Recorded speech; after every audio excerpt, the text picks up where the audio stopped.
السلام عليكم ورحمة الله وبركاته. الشما هركفوني كبجمتوتا في جالتمتوتا سعادة توب جرتو كم جرتو هردفتو تكية إيجار نياتا أدى قبضين دفجرة يرو هندما كأيري هجتشو وياميري أرى نياتا كم برا هجتشا جرا inni maqaan isaa maali hojjetan ruuzii masriitirraa hojjetama. Ruuzii masrii ni beektan jedhee yaada. Ruuzii addaati inni. Ruuzii kaan irraa adda. Kunillee akka paastaa qaqallaadha. Balaalitti jedhaniin afaan arabiitiin. Egaa ibidda kiyya jala qannasi godhee xiqqishoo zayitii itti buusee akka jechuudha hanga xumura viidiyoo kanaa wajjin nafaana turaa isiniin jedha. Afeerraa kiyya yeroo hundumaa akka faana buutanii akka laaltan abdiin isinirraa qabaa qomowwantoo egaa bakka jirtanitti nageenyi kan rabbii isin bira haa jiraatu isiniin jecha waa walirraa hubanna. Kottaa seenatii chaayinalii kanaaf warri haaraa taatan subscribe godhaa, like illee godhaa, jajjabeessaa isinin jedha. Anilleen guyyaadhaan guyyattiin dalagee hojjadhee waan nama kiyya hin fayyada jedhe afaan kiyya afaan oromootiin isinii qopheessee jira. Waan sabni biraa hojjetu osoo aadaa oromoo keessa illee jiraachuu baatee nyaanni kun aadaa jara kana jira arabaa keessa jiranii ammallee hindii bangaalii kana keessa jiranii. Egaa ruuzii masriin kana hunoo kana ruuzii kaan irraa wanti adda isa godheen xixiqqaata mi'aallee sanirra xaa'amii qaba jechuudha.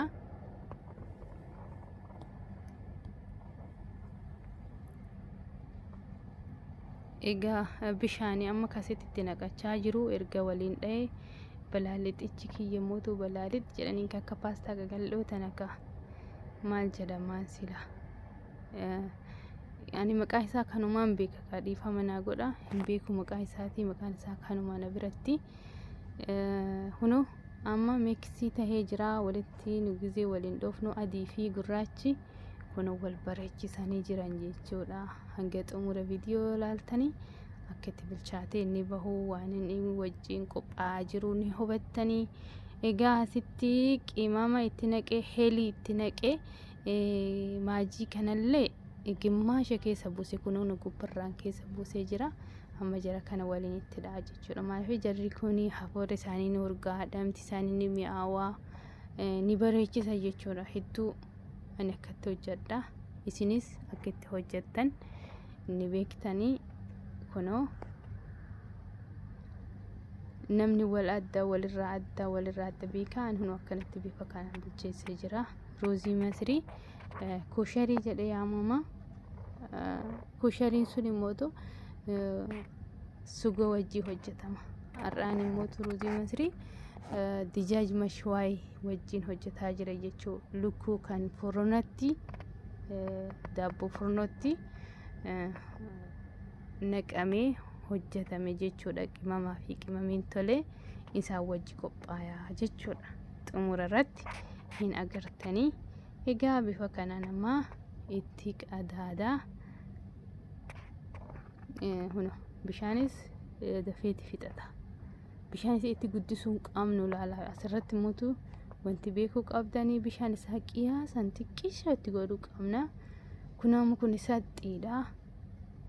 Saxxii kana aluminiim amma itti cuqqaallee jirra bakka kalaas ganaa hanga daqiiqaa 30 irra haa taa'u. Ibidda jala qannas goona jechuudha. Bakka kanatti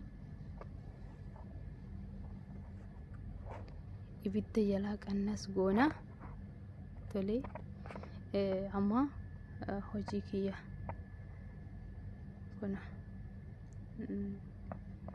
kunoo amma fixatee jira. Bishaanicha reefuu fixatee jira. Sirriitti fixatee jira. Kunoo ammallee ganaadha. ibiddi isaa jala laafaa waan ta'eef akkasuma taataa. Amma mooto asitti kan qopheessaa jiru boqqolloo irraa hojjetame daakuu boqqollooti. Nashaa jedhama maqaan isaa. Nashaa jedhama.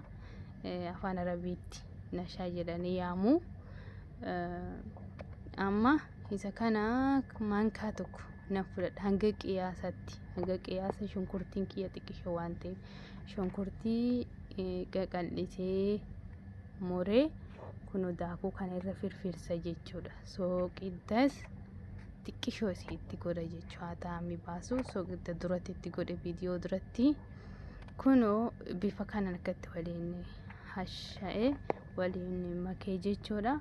Kunoo amma gara xabbasuu deemna jechuudha. Asirratti yeroo hundumaa madaamoonni shunkurtii akkatti xabbafame kan akkatti gurraacha fi xabbafame kana ni barbaadu ni fedhu akkatti hojjannaaf jechuu nyaata isaanii jalatti.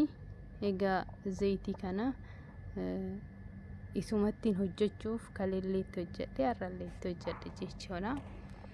Egaa kanuma isaa waan ta'eef rakkoo hin qabu. Bifa gurraachate yoo jettan kana isiniif ibsuu barbaadeeti. Egaa hunu bifa kanaan akkanatti waliin dhoofna akkanumatti diimatee bunni ta'a jechuudha. Gurraachate jechuudha. Hanga inni gurraachatutti shunkurtiin kun irraa dhaabuu hin qabne jechuudha. Waliin itti gaggalchina.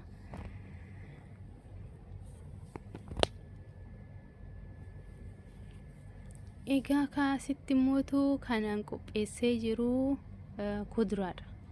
Shunkurtii, dinnicha, timaatimii, asitti mootuu zaafaraan warri beektan ni beektan jedhee yaada kamana arabaa kana keessa jirti silleen asirratti dibamu jechuudha zaafaraan.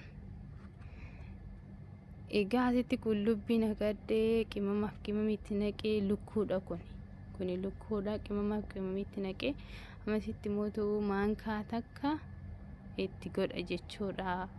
Roobii kana yookiin maankaa takka yookiin maankaa lama itti goona hanga qiyaasa xiqqishoo waan ta'eef amma asitti kammuuna itti naqee jechuudha. Qimamii biraa hanga barbarree paapirikaa ga'utti itti godhee jira duratti hanga soogidda ga'utti hanga qullubbii fi zinjibila ga'utti qimamii hundi asitti galee jira jechuudha. Lukkuu kanatti dura kaameraa duratti itti godhe jechuudha. Osuma kaameraa waraabuu hin eegalini. Kunoo lukkuu kiyya bifa kanaan dijaaj mashwaayin aynaa kanatti ana biratti hojjetama. Aynaa biraallee hin jira. Gaafa biraa viidiyoo qabadhee isin dhufa. Amma kun meeshaa itti naqachuu deemnu qopheeffataa jirra jechuudha. Hundi isaa amma tartiibaan isin agarsiisa. Egaa zayitii kana zayituun fayyadama. Zayituun fayyadama. Zayitii kaan osoo hin taane zayituun fayyadamne kunoo dinnichaa keenya tartiibaan itti naqa jechuudha.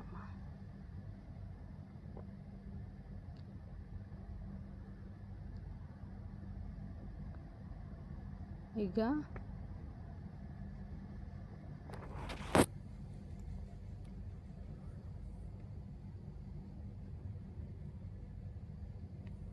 irraa waa hubattan jedheetii yaada.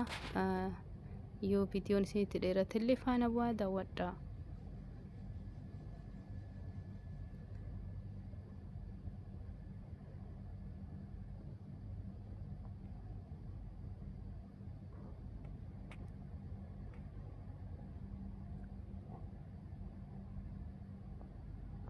Egaa amma kunoo lukkuun kan reefu qimamiidhaan tolchaa ture daqiiqaa 15 qadaadii kaayee jechuudha. Amma fuudhee hedduu takka hafuurri isaanii urgaawaa bareedaadha. Lukkuun amma akkatti deemee furnoo daabboo furnootti galcha jechuudha.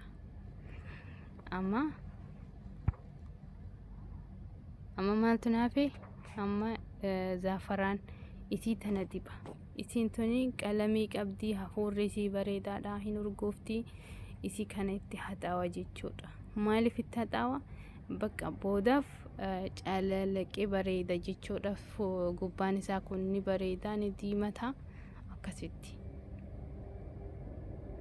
Duwwaa isii kana yoo kenne hedduu nama hin diimatu nama hin ba'u. Kunoo amma aluminiyeemiin itti uffifachuu deema. Kunoo bifa kanaan qopheessee jira.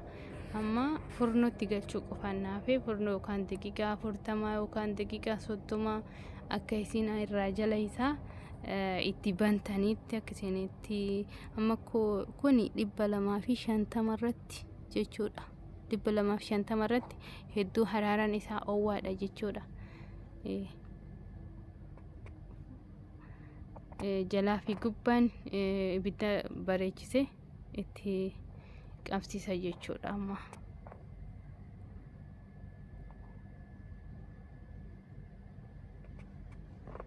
asirratti kunoo bifa kanaan amma galchee jira jechuudha. Amma kunoo